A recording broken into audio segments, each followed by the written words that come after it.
Bueno, vamos a desarrollar la segunda unidad de nuestro programa y vamos a darle continuidad y vamos a terminar, de hecho, también con el estudio de la descripción anatómica de los dientes permanentes.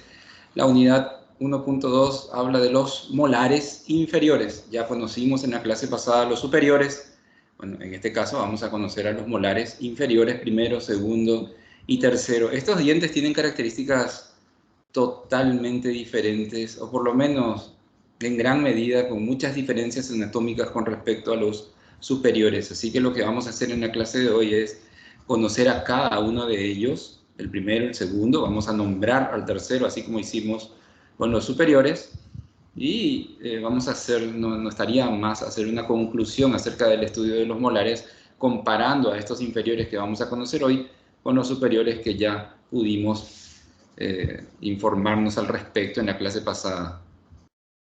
El primer molar inferior es el diente con el cual nosotros vamos a iniciar nuestra descripción, y este primer molar inferior es el sexto diente de la arcada inferior. Es un diente que se relaciona por mesial con el segundo premolar inferior y por distal con el segundo molar inferior.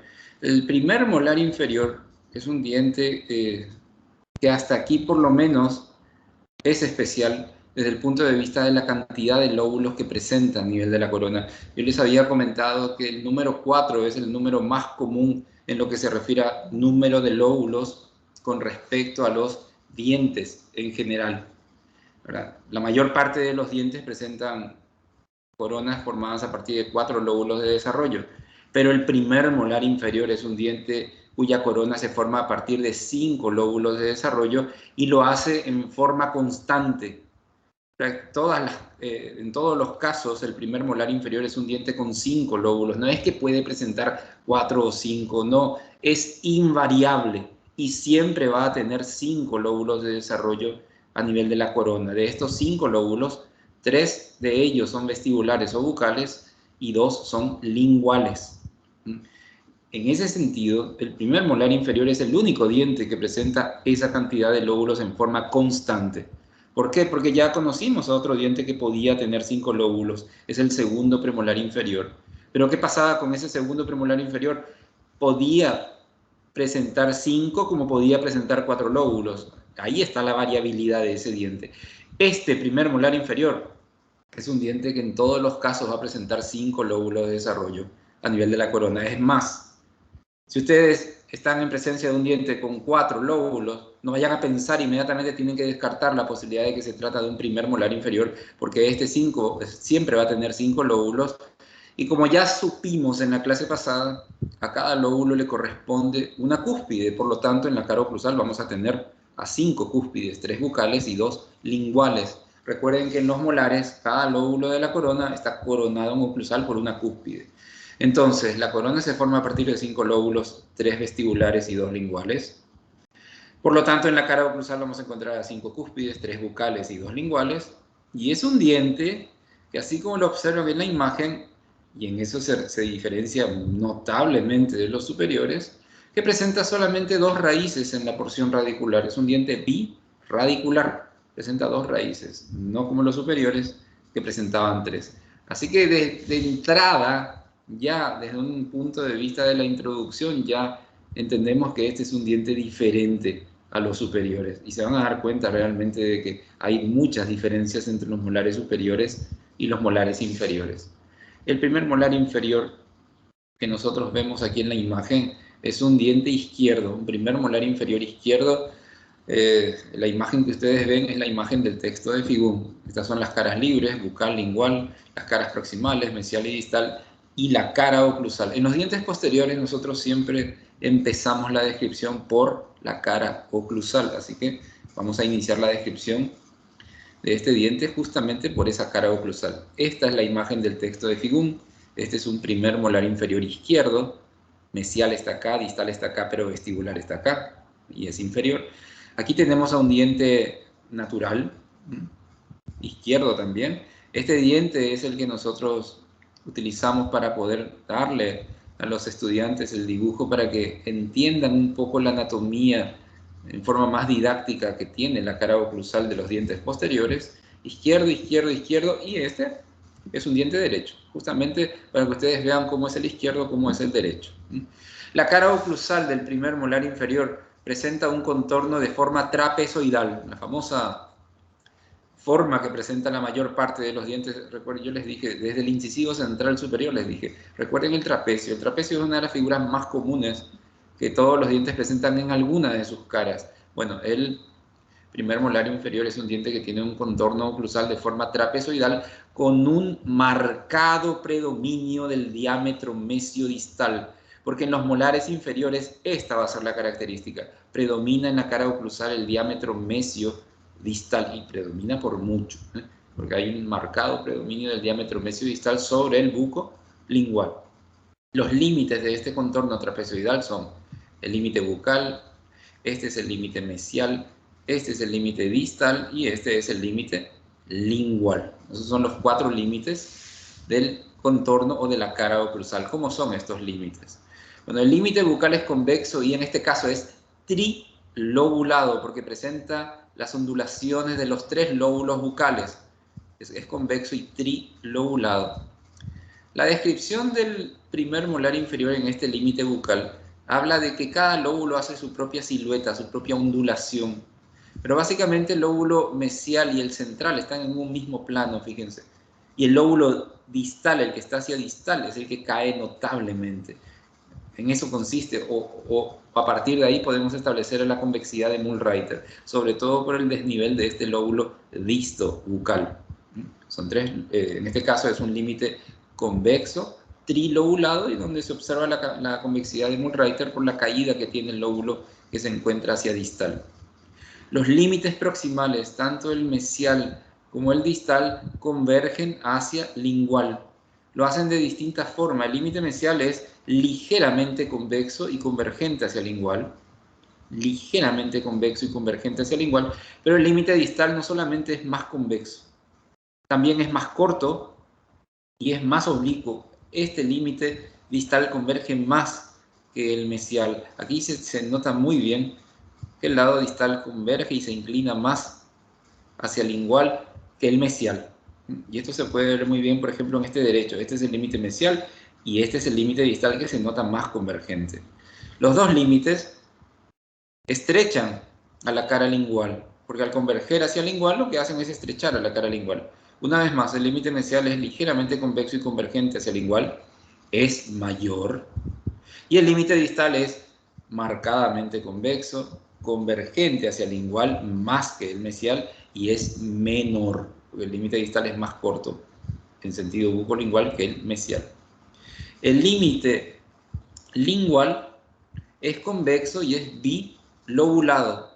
Convexo y bilobulado porque aquí vemos las ondulaciones de los 2 lóbulos que vamos a encontrar en la cara lingual. Convexo y bilobulado. Esta es la descripción de los 4 límites de la cara oclusal que tiene forma trapezoidal y donde predomina el diámetro mesiodistal. Ya conocimos en la introducción que es un diente con 5 cúspides, pero la verdad es que al haber tanta cantidad de cúspides en esta cara oclusal, hay una gran cantidad de elementos anatómicos. El que se fije en la descripción del texto de Figún hace un esquema muy detallado, quizás, y para mi gusto excesivamente detallado de la cara oclusal, así que yo voy a hacer una descripción un poco más simple. Y en el texto de Figún incluso van a encontrar una parte donde dice resumen de la cara oclusal. Bueno, y les voy a hablar del resumen de la cara oclusal. En la cara oclusal encontramos un surco principal central. Un surco principal central que se dirige en sentido mesio-distal o desde mesial hacia distal. Este surco principal central, ¿por qué es central? Porque está en el centro y separa a las cúspides bucales de las linguales en forma equivalente en tamaño. Es un surco central. Este surco principal central se dirige desde una fosita secundaria mesial hasta la fosita secundaria distal. Y en el trayecto, este surco principal central pasa por 3 fosas principales. Así que hasta aquí tenemos 2 fosas secundarias y 3 fosas principales. Bueno, el surco principal central presenta 4 segmentos, 4 partes, y nos describe en la forma de una letra. Este sería 1, 2, 3, 4 partes el surco principal central. Figun dice que presenta la forma de una W con base bucal. ¿Qué quiere decir? Que si nosotros miramos desde bucal, aquí vamos a ver la W. 2, 3, 4. 1, 2, 3, 4. El surco principal central presenta la forma de una W. Es un surco quebrado. Es un surco quebrado y presenta la forma de una W con base bucal. En el curso de su paso desde mesial hacia distal, este surco principal pasa por 3 fosas principales.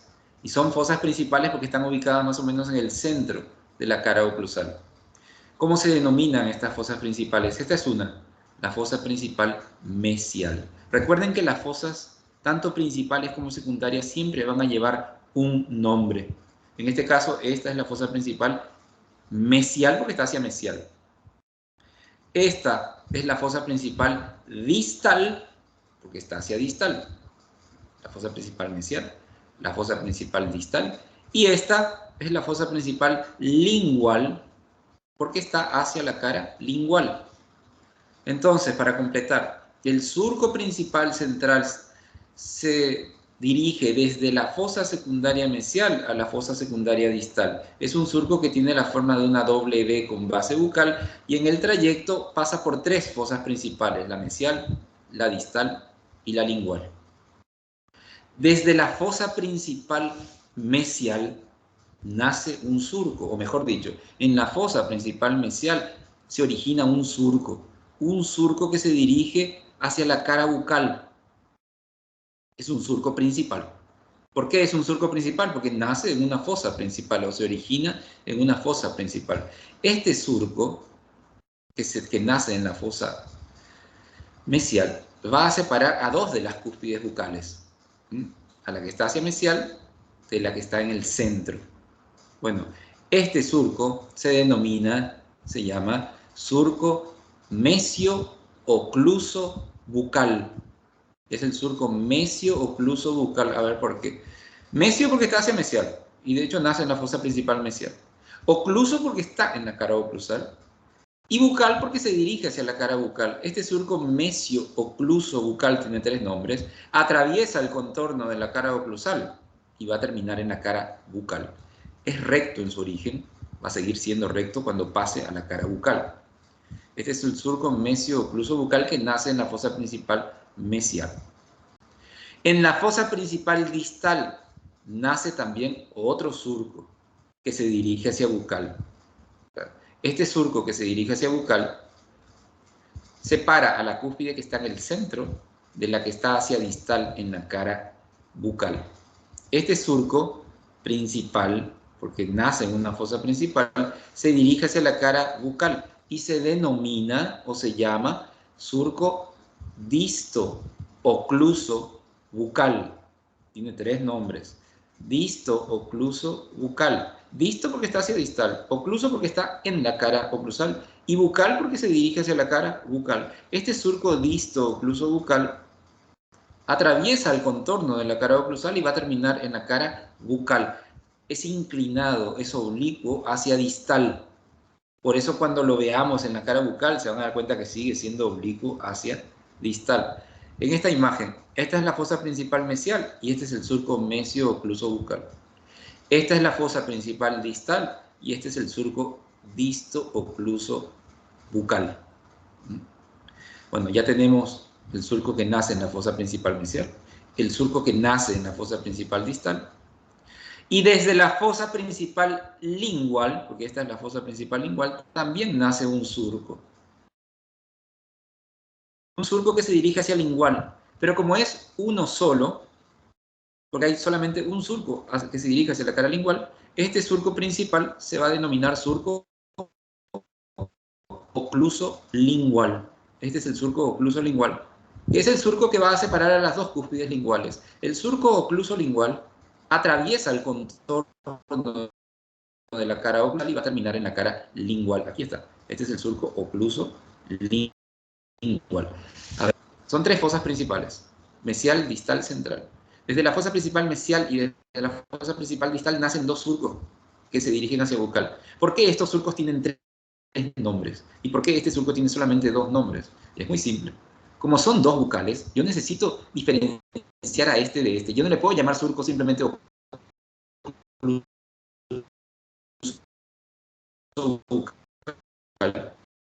tengo que agregarle un nombre más. Un nombre más. El surco mesio-ocluso bucal y el surco disto-ocluso bucal. Solamente es uno. No le puedo decir mesial ni distal, es uno solo. Entonces va a ser el surco ocluso lingual. Son 3 surcos libres y son 3 surcos principales libres. 2 se van hacia bucal y 1 se va hacia lingual. El mesio-ocluso bucal nace en la fosa principal mesial y va a terminar en la cara bucal.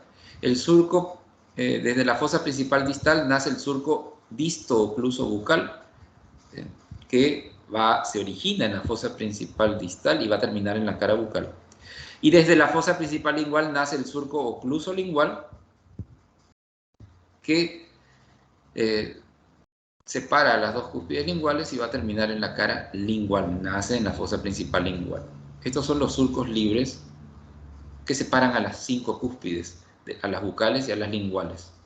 El surco principal, al llegar a las fositas secundarias, el surco principal central, al llegar a las fositas secundarias, esta por ejemplo es la fosita secundaria mesial, se divide en 2 surcos secundarios que se van hacia los ángulos de la cara oclusal por mesial y delimitan este espacio triangular que ocupa el reborde marginal mesial. Lo mismo hacia distal. Al llegar el surco principal central a la fosita secundaria distal, se divide en 2 surcos secundarios que se van hacia los ángulos de la cara oclusal por distal, delimitando este espacio triangular ocupado por el reborde marginal distal. Reborde marginal mesial, reborde marginal distal de forma triangular. Son 5 cúspides, 3 bucales y 2 linguales. ¿Cómo se denominan? Bueno, las 3 bucales. Esta es la mesio-bucal, esta es la centro-bucal y esta es la disto-bucal. Estas son las cúspides bucales. Las linguales, ¿cómo se denominan? ¿Cómo se llaman? Esta es la mesiolingual y esta es la distolingual. ¿Cómo están formadas las cúspides? Vamos a esta imagen. Las 3 cúspides bucales son lobulosas, convexas o redondeadas, tanto la mesio como la centro y la distobucal. Son cúspides lobulosas o redondeadas. Y las 2 cúspides linguales, tanto la mesial como la distal, son cúspides que están formadas por facetas armadas unidas por una arista armada. La mesial, la mesiolingual y la distolingual se denominan mesiolingual y distolingual. Las 2 están formadas por facetas armadas unidas por una arista armada. Quiere decir que en este diente encontramos solamente 2 tipos de cúspides: las lobulosas o redondeadas, las bucales, y las formadas por facetas armadas unidas por arista armada, las linguales.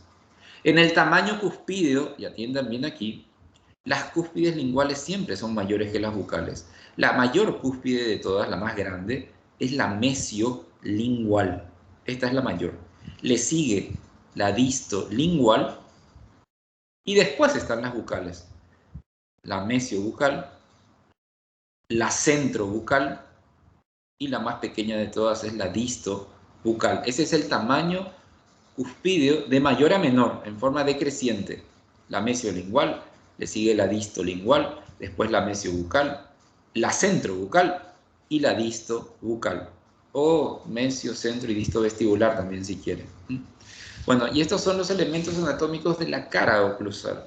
La cara oclusal del primer molar inferior presenta un surco principal central que tiene la forma de una W con base bucal.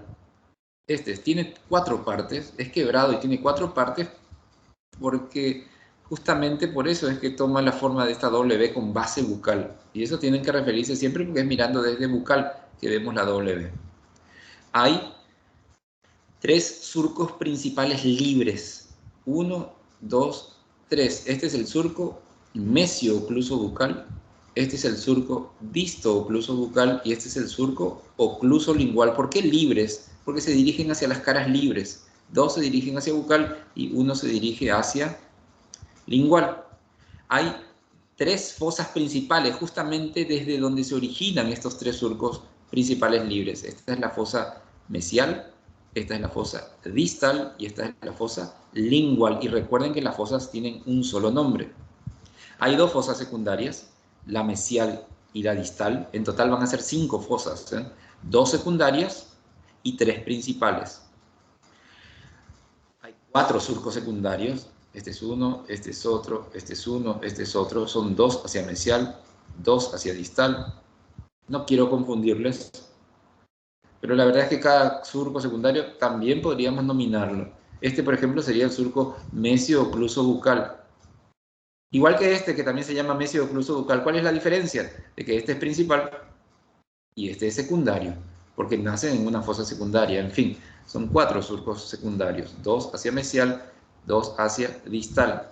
Son 5 cúspides, 3 bucales y 2 linguales. Aquí les pongo el nombre: mesio bucal, centro bucal, disto bucal, lobulosas o redondeadas, mesio lingual, disto lingual, formadas por facetas armadas unidas por arista armada. Recuerden que en el tamaño cúspide, la cúspide mayor es la mesiolingual, le sigue la distolingual, después está la mesiobucal, centrobucal y distobucal. Y por último tenemos 2 rebordes marginales triangulares, el reborde marginal mesial y el reborde marginal distal.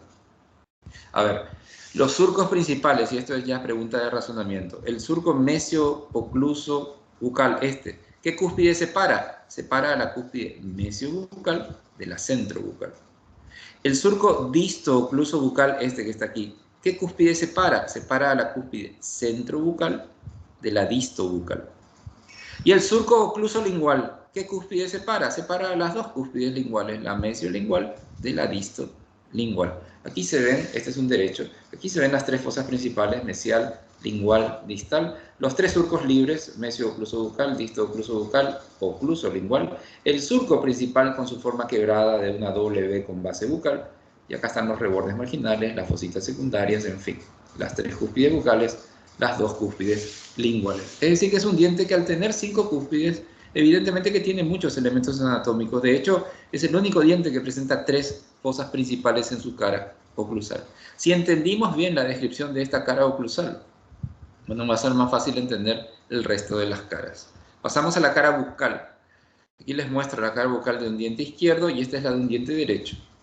Esta es la imagen de Figún y este es un diente natural. Acostúmbrense a ver dientes naturales porque tienen que hacer el día de mañana reconocimiento de piezas dentarias. Este es un diente muy fácil de reconocer porque es el único que tiene 5 cúspides en su cara oclusal. La cara bucal presenta una forma trapezoidal, una vez más, la forma de un trapecio. Y los límites son, este es el límite cervical, este es el límite mesial, este es el límite distal y este es el límite oclusal, de la forma trapezoidal. El límite cervical es muy parecido al límite cervical de las caras libres, sobre todo de la cara bucal del primer molar superior, es decir, que tienen la misma descripción. Está formado por 2 concavidades unidas por un pequeño espolón de esmalte. El espolón de esmalte es una pequeña puntita de esmalte. Y aquí parece que cada raíz tiene su propia línea cervical. Esta línea cervical para esta raíz, esta línea cervical para esta raíz. Puede ser así, 2 concavidades unidas por un espolón de esmalte, o puede ser convexa hacia apical. Recuerden que las 2 variantes podemos nosotros tratarlas y describirlas. Los límites proximales, mesial y distal, convergen hacia cervical. El límite mesial es ligeramente convexo, casi recto, y convergente hacia cervical, es mayor. El límite distal es marcadamente convexo, convergente hacia cervical, es más oblicuo que el mesial y es menor. Este es el límite distal, más convexo, más oblicuo, más corto que el mesial. Y el límite oclusal corresponde a las vertientes convexas de las 3 cúspides, pero atiendan una cosita. Nosotros vemos a las vertientes de las cúspides, la parte alta, la cima de las cúspides. No vemos a las cúspides. Las cúspides solamente se observan en la cara oclusal. Así que cuando se les pide elementos anatómicos o semejanzas o diferencias en una cara libre, no pueden hablar de cúspides, porque cúspides solamente hay en la cara oclusal. En todo caso, yo veo los brazos de las cúspides, los brazos convexos de las 3 cúspides. Estos son los brazos de la cúspide mesiobucal, estos son los brazos de la cúspide centrobucal y estos son los brazos de la cúspide distobucal. Brazos convexos, ¿por qué? Porque recuerden que estas cúspides en oclusal son cúspides redondeadas o lobulosas. Son 3 ondulaciones para cada una de las cúspides. Aquí ven la diferencia de tamaño entre las 3. Mesial más alta, central un poquito menor, distal mucho menor. La superficie de la cara, en el fondo ustedes ven los brazos de las cúspides linguales que son mayores, por eso se ven en una perspectiva, en un segundo plano. La superficie de la cara bucal es convexa en ambos sentidos, tanto en sentido mesiodistal como marcadamente convexa en sentido cérvico oclusal. En ambos sentidos es una superficie convexa, muy convexa en sentido cérvico oclusal, ya vamos a ver por qué.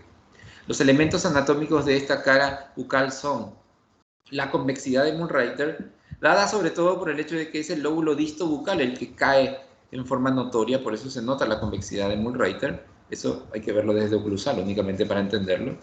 Vemos a los dos surcos que provienen de la cara oclusal. Este es el surco mesiobucal. Ya es secundario. Cuando pasa a la cara bucal ya es secundario. Es principal cuando está en la cara oclusal. Es el mismo surco, ¿eh? Pero cuando pasó a la cara bucal ya es un surco secundario. Era recto en un origen. Sigue siendo recto cuando pasó a la cara bucal. O sea que el surco mesio-ocluso bucal nace en la fosa principal mesial, pero termina en la cara bucal, más o menos en el medio. Y este es el surco disto-bucal. El surco disto-bucal ya es un surco secundario cuando pasó a la cara bucal. Es el mismo surco disto-ocluso-bucal que estaba en la cara oclusal y que nacía o se originaba en la fosa principal distal. Era oblicuo hacia distal en un origen y cuando pasó a la cara distal sigue siendo oblicuo, sigue siendo inclinado. Son dos surcos, uno mesio-bucal y otro disto-bucal.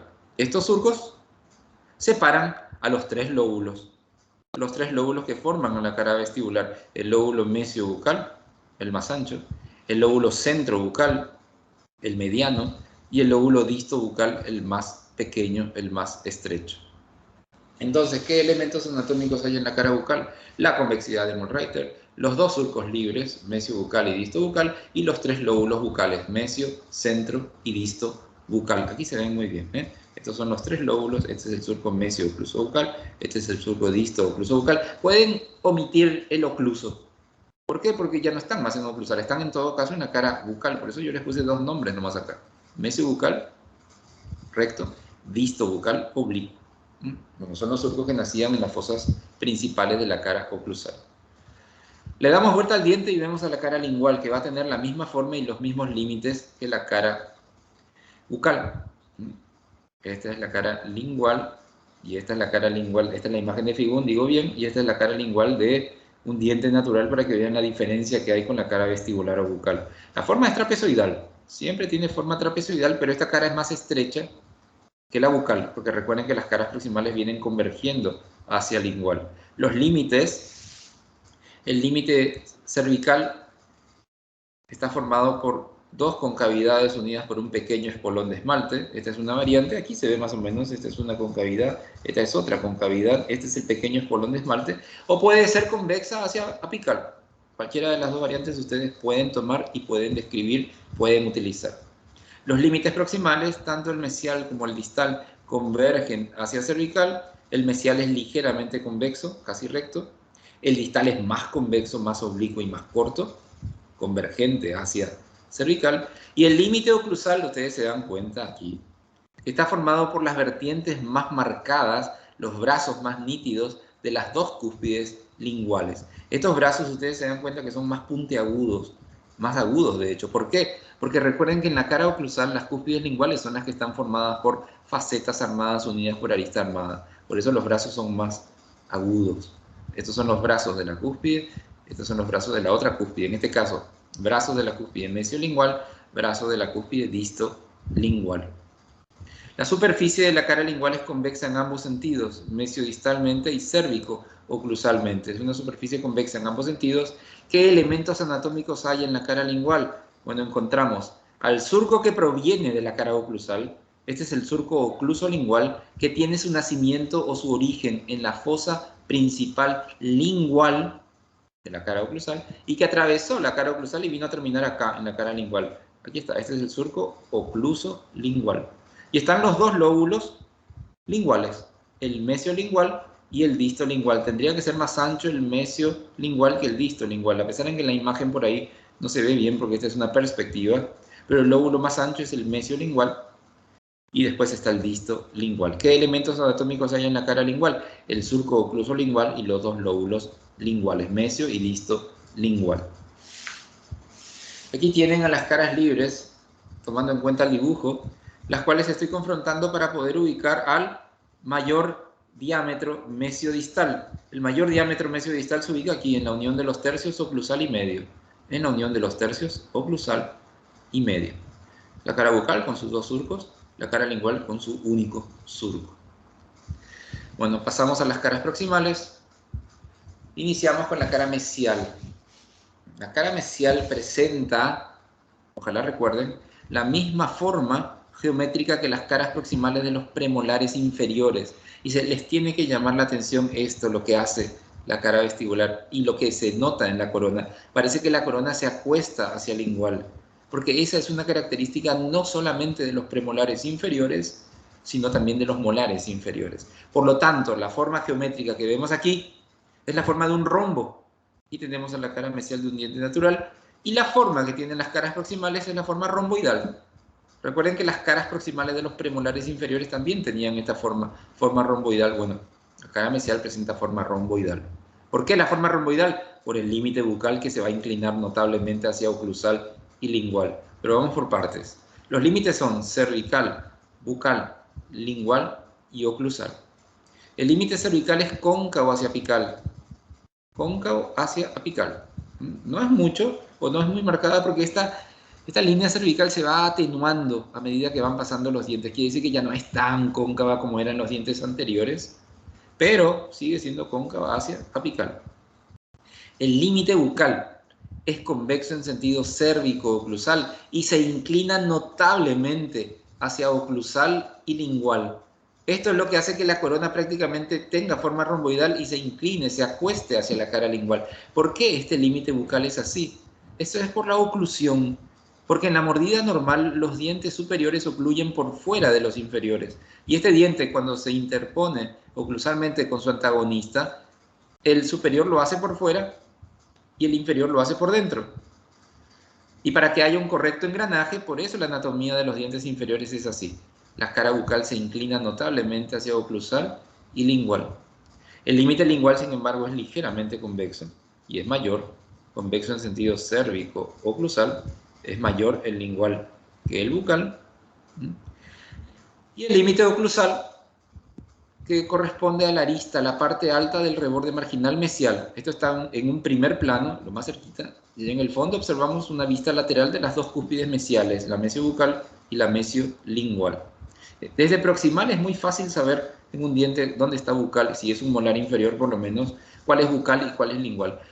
La cara que se inclina notablemente hacia oclusal y lingual es la bucal. La otra es ligeramente convexa, aquí está. Este es bucal porque este se inclina tremendamente. Y la otra es convexa, solamente. Pero la corona de los molares inferiores pues está descentrada con respecto al eje, esto es por culpa del lado bucal. La superficie de la cara mesial es ligeramente convexa, tanto en sentido bucolingual como en sentido cérvico oclusal, casi plana, es muy poco convexa y no presenta elementos anatómicos, es lisa, uniforme y sin elementos anatómicos. La cara distal es muy parecida. Tiene forma romboidal, acá está un diente natural, tiene forma romboidal y tiene los mismos límites. Tiene la misma característica que vimos no solamente en la cara mesial, sino también en las caras proximales de los premolares inferiores. Los límites son cervical, bucal, lingual y oclusal. El límite cervical es cóncavo hacia apical, pero no es tan cóncavo como lo era en mesial. La línea cervical siempre va a ser más cóncava en mesial que en distal. El límite bucal es convexo en sentido cérvico-oclusal y se inclina notablemente y marcadamente hacia oclusal y lingual. Este hace que la corona parece que se acuesta hacia lingual. El límite lingual es ligeramente convexo en sentido cérvico-oclusal, mayor que el bucal. Y el límite oclusal corresponde a la arista, la parte alta del reborde marginal distal. Porque esto es lo primero que nosotros vemos y en el fondo vemos a las cúspides desde una vista lateral. Estos son los límites de la cara distal. La superficie de la cara distal es más convexa que la mesial, tanto en sentido bucolingual como en sentido cérvico-oclusal. Todas las caras distales son más convexas que las mesiales. Esta cara distal no solamente es más pequeña, más corta que la mesial, sino también que es más convexa que la mesial. No tienen elementos anatómicos las caras proximales, ni la mesial ni la distal. De hecho, todas las caras proximales en los molares y premolares no tienen o carecen de elementos anatómicos. Las caras proximales son lisas, uniformes y sin elementos anatómicos. Aquí tenemos confrontadas a las dos caras proximales desde la perspectiva de un dibujo. La cara mesial, la cara distal, las dos tienen forma romboidal. Fíjense en la línea cervical, como es más cóncava en mesial, hacia apical, ¿verdad? Cóncava hacia apical en mesial, es menos cóncava hacia apical en distal. Y establecemos la posición del mayor diámetro de las caras proximales, que está aquí, en la unión de los tercios cervical y medio. Aquí posicionamos y ubicamos al mayor diámetro vestíbulo lingual o bucolingual de las caras proximales. Una vez que terminamos la descripción de la corona, pasamos a la porción radicular. El primer molar inferior es un diente biradicular, tiene dos raíces. Tiene una está hacia mesial y otra está hacia distal, por eso esta es la raíz mesial y esta es la raíz distal. Raíces que tienen forma cónica siempre, son dos raíces solamente, mesial y distal. Las dos raíces tienen forma cónica y se diferencian en tamaño. La raíz mesial es mayor que la distal. La mesial es mayor que la distal, es más larga, de hecho. El tercio apical de las raíces se inclina hacia el lado distal, lo cual da la apariencia de que parece que las raíces bailan hacia distal. Esta es una característica del primer molar inferior, porque el tercio apical se inclina hacia distal. Y tiene la característica de estar bien separadas estas raíces.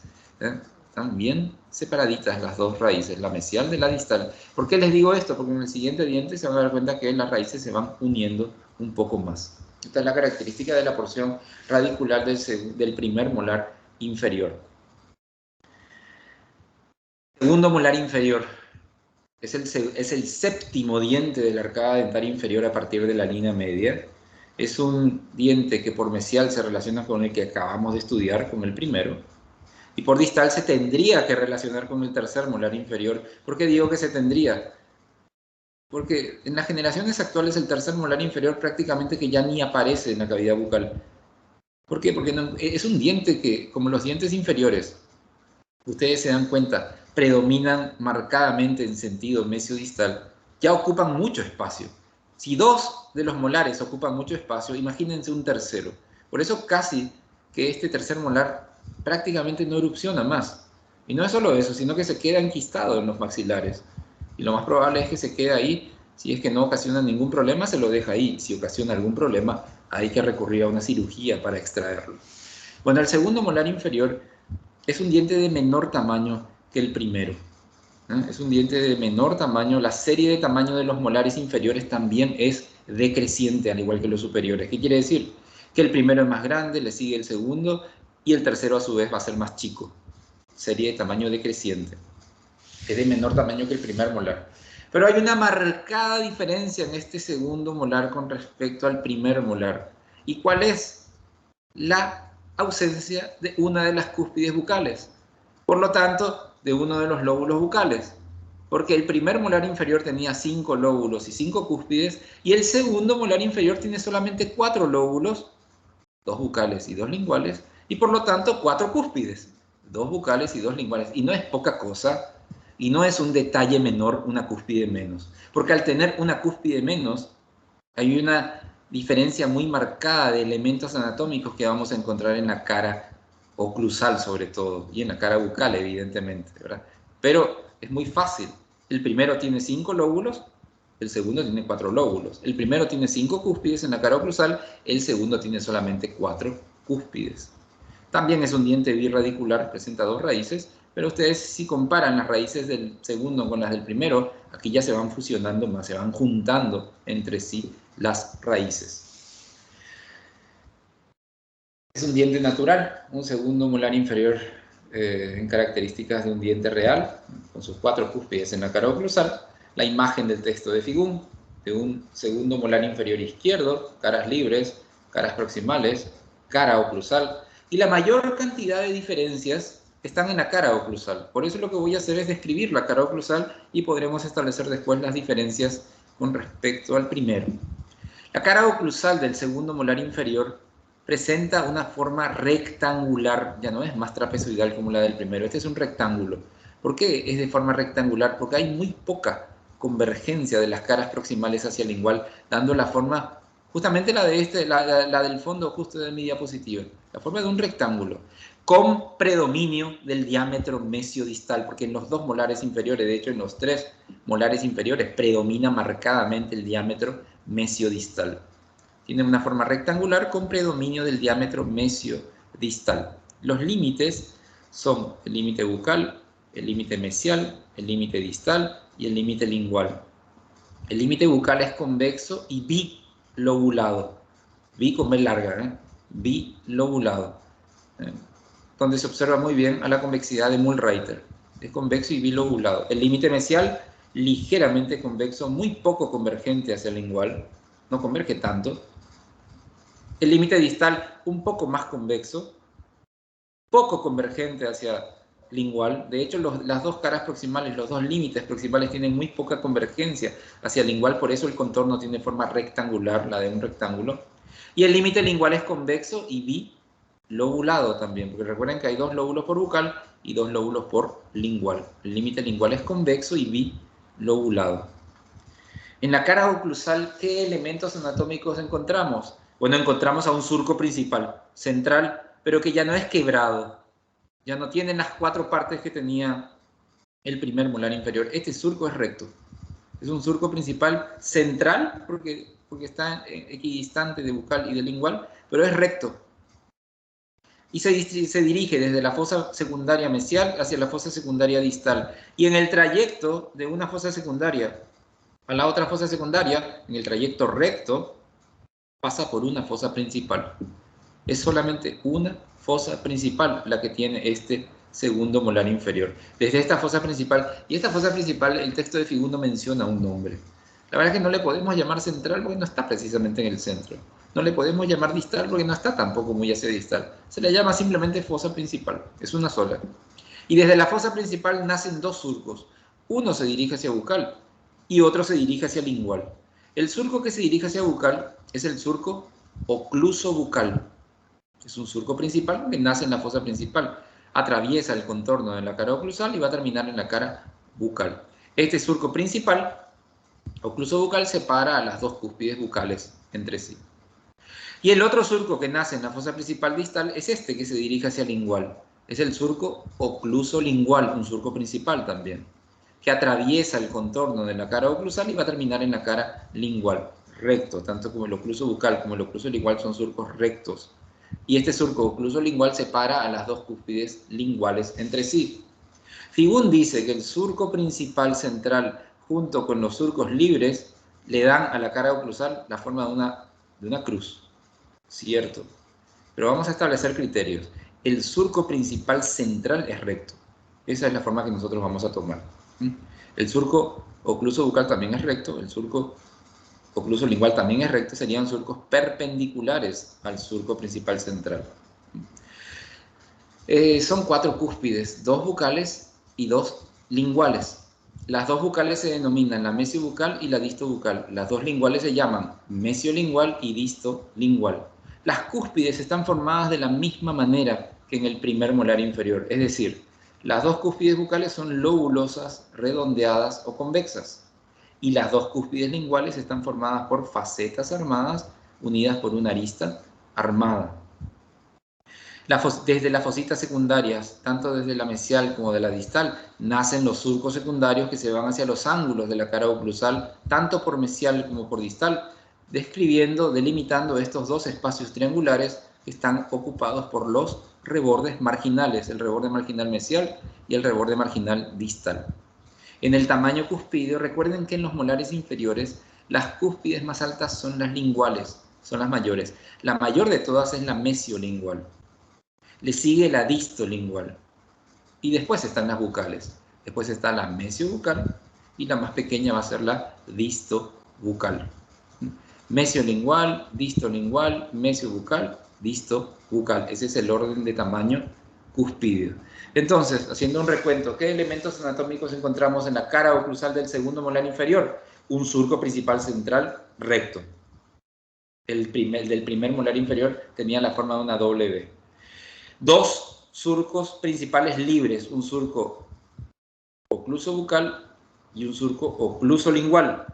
Son dos surcos principales libres. El primer molar inferior tenía 3 surcos principales libres. Encontramos una fosa principal.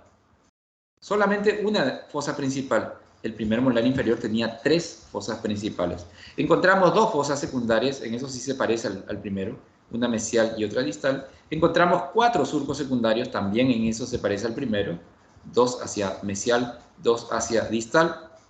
Encontramos 4 cúspides, 2 bucales y 2 linguales. Ya saben que las bucales son redondeadas, lobulosas o convexas, y las linguales formadas por facetas armadas unidas por arista armada.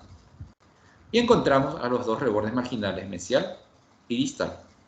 Y estos son los elementos anatómicos del segundo molar inferior, que es, para concluir, igual al primero, pero con una cúspide menos.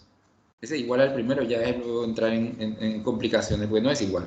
Pero al tener una cúspide menos, eso lo hace diferente. Pero hay elementos que son semejantes entre ambos, y hay elementos que son diferentes, evidentemente por tener una cúspide más. Eso lo vamos a hacer al final de la clase, cuando hagamos una relación entre ellos. Bueno, las caras libres. La cara bucal presenta forma trapezoidal. Esta es la cara vestibular o bucal. Los límites son cervical, mesial, distal y oclusal. El límite cervical, como siempre, presenta 2 concavidades unidas por un pequeño espolón de esmalte. El límite mesial y el límite distal convergen hacia cervical. El mesial es ligeramente convexo, el distal es más convexo y más corto. Y el límite oclusal está formado por las vertientes de las 2 cúspides bucales, no como el primero que tenía las vertientes de las 3 cúspides bucales. En este caso, las vertientes convexas de las 2 cúspides bucales. ¿Qué elementos anatómicos hay en la cara bucal del segundo molar inferior? La convexidad de Mullrayter, el surco ocluso bucal, que proviene de la cara oclusal, y los 2 lóbulos bucales, mesio y disto bucal. La cara lingual presenta forma también trapezoidal, con los límites cervical, mesial, distal y oclusal. El límite cervical es igual, formado por 2 concavidades unidas por un pequeño espolón de esmalte, o puede ser también convexo hacia apical en ambos casos. Los límites proximales convergen hacia cervical, el límite mesial es mayor, el límite distal es menor, el mesial es casi recto, el distal es más convexo, y el límite oclusal está formado por las vertientes agudas marcadas de las 2 cúspides linguales.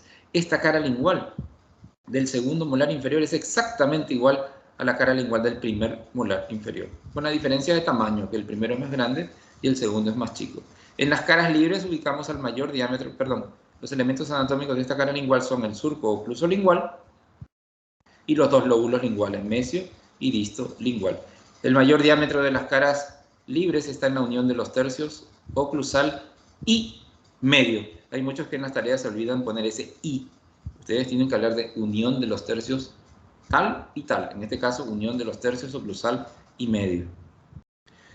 El dibujo de ambos dientes, para que tengan para abrir un poquitito la mente y tener otra perspectiva.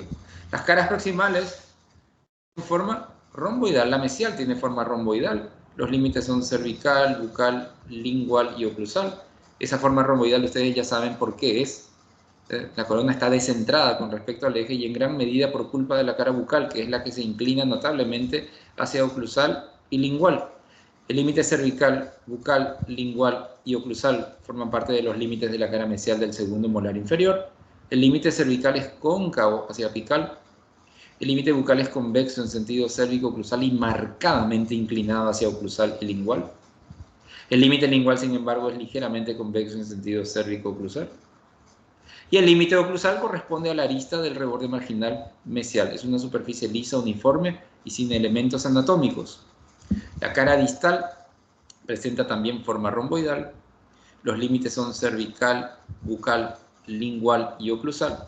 El límite cervical es cóncavo hacia apical, no es tan cóncavo como en mesial. Fíjense cómo la línea cervical es más cóncava en mesial que en distal. El resto de los límites son los mismos.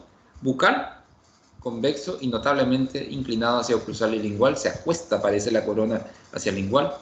El límite lingual es ligeramente convexo en sentido cérvico-oclusal y el límite oclusal corresponde a la arista, la parte alta del reborde marginal distal. La superficie de la cara distal es convexa, más que la mesial. Es uniforme y no presenta elementos anatómicos. La imagen del dibujo para que tengan una perspectiva de las caras proximales desde el punto de vista del dibujo. El segundo molar inferior es un diente birradicular, dos raíces. Las raíces se denominan de la misma manera, mesial y distal. Eso es semejanza. Número de raíces es semejanza. Denominación de las raíces es semejanza con el primero, raíz mesial, raíz distal. Forma de las raíces también es semejanza, porque son de forma cónica. Las raíces a nivel del tercio apical se inclinan hacia distal, también es semejanza. Pero aquí las raíces están más fusionadas, se unen más, están más unidas entre sí las dos raíces. Este es el segundo molar inferior.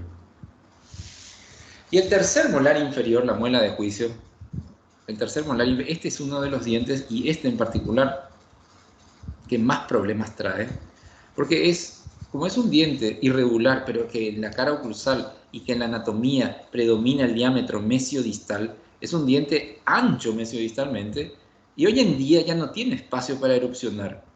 Cuando erupciona es un diente tan potente que prácticamente presiona al segundo molar, que a su vez presiona al primero, y se desordena prácticamente la alineación de los dientes cuando este diente quiere salir, quiere erupcionar.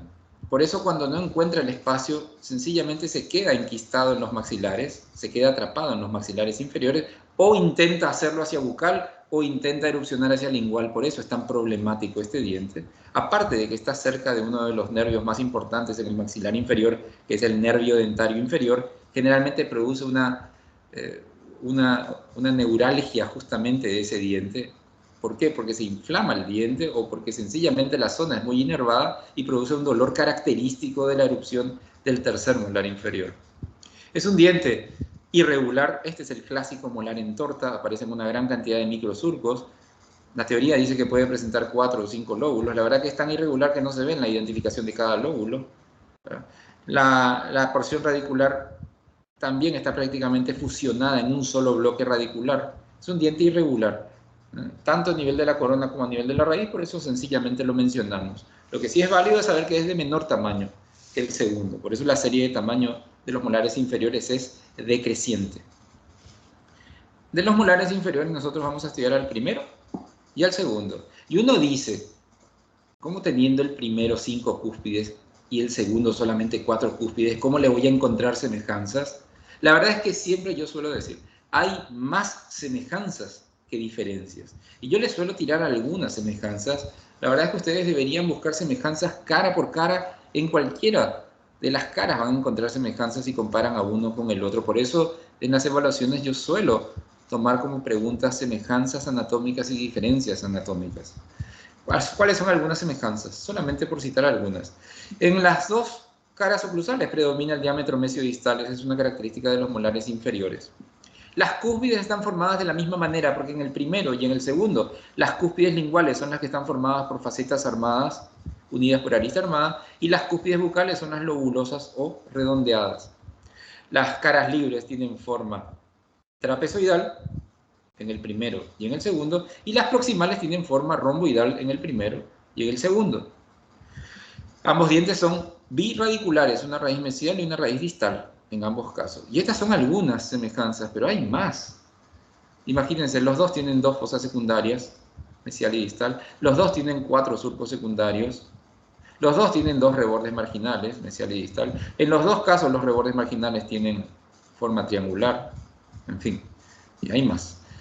Y evidentemente hay que entresacar las diferencias entre ambos dientes, diferencias que es importantísimo porque ya se nos acerca el reconocimiento de piezas dentarias y es importante tratar de estudiar los dientes no solamente desde el punto de vista individual, sino también encontrando las diferencias.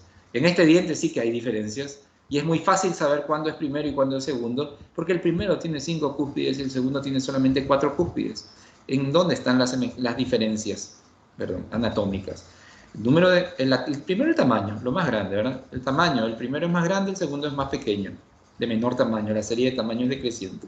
La forma de la cara oclusal, en el primero encontramos una forma trapezoidal, en el segundo la forma es rectangular. La cantidad de lóbulos, 5 lóbulos para el primero, 4 lóbulos para el segundo, 3 lóbulos bucales, 2 linguales en el primero, 2 lóbulos bucales, 2 linguales en el segundo. Por ende, el número de cúspides, la cantidad de cúspides, 5 cúspides en el primero, 4 cúspides en el segundo.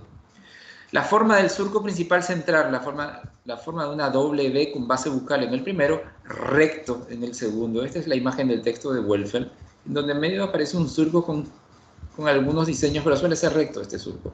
Recto el surco principal central. La cantidad de fosas principales, 3 fosas principales en el primero, mesial, lingual y distal. Una sola fosa, aquí debería haber solamente una fosa principal en el segundo, ahí donde marco mi puntero. Una sola fosa principal en el segundo. La cantidad de surcos principales hacia bucal son 2 surcos principales hacia bucal en el primero, surco mesio ocluso y disto ocluso bucal, y un solo surco principal hacia bucal en el segundo. Por eso en el segundo se llama surco ocluso bucal.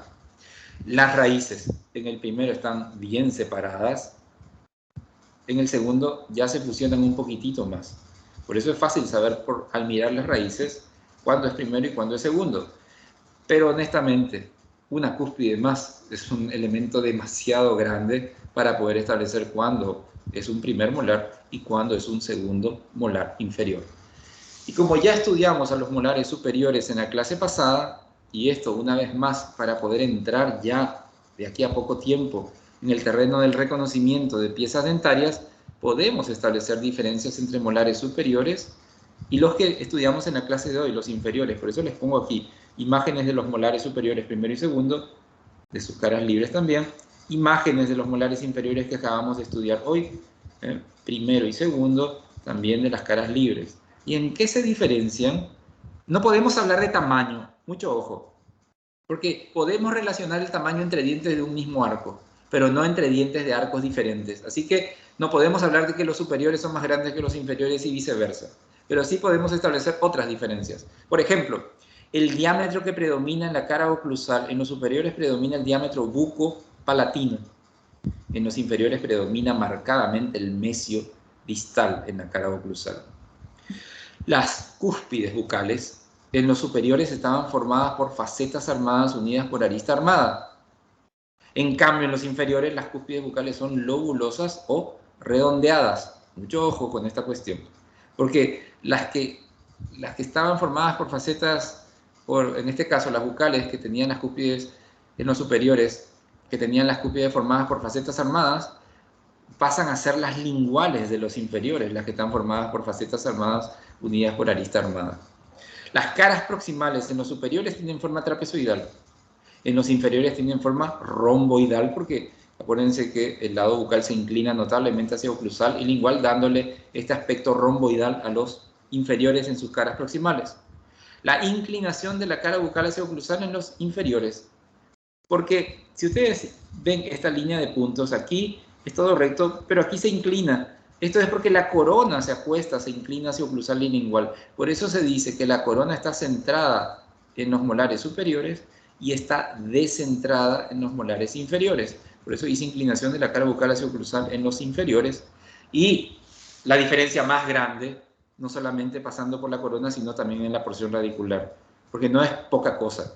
Los superiores tienen 3 raíces y los inferiores tienen solamente 2 raíces. Y si bien es cierto, hay que jugarnos muchas veces por la anatomía de la corona, y en este diente es muy fácil, o en estos dientes molares, es muy fácil saber cuándo es superior o inferior por la cantidad de raíces. 3 raíces es un superior, 2 raíces es un inferior.